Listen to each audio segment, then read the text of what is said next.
I think that doing shadow work is easy. Nope. That's the end of that video. Shadow work is not easy. And as a really quick reminder, shadow work, what is that?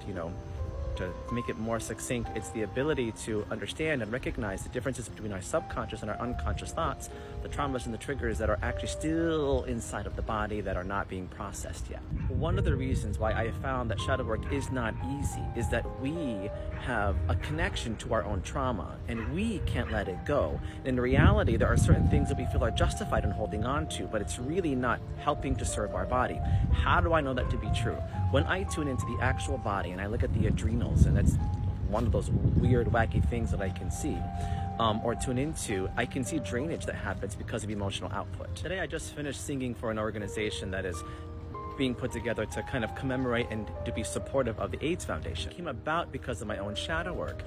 For the longest time, one of the things that I have had the hardest time processing was one of my very first relationships that I had in high school, and it did not end well, and I was kind of feeling like I was holding that relationship hostage inside of, this 18-year-old brain that has now grown up. And now this old person that I was dating, well, old, not that old, but this person that I was dating is now in charge of this foundation. So I've made the choice to reach out and start to kind of break apart some of those karmic ties that I had in my old shadow from when I was, a young high school kid. It has taken me 25 years.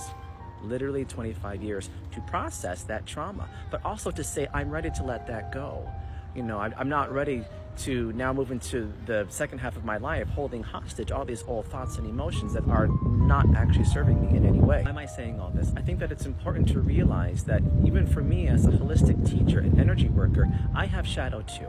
We all have shadow, and mine has taken 25 years to get to the point where I can forgive. And in the end, what I was holding hostage wasn't even about that person, it was about me. It was about me feeling like my emotions and my ego were so precious that I couldn't let certain things go because my feelings had been hurt.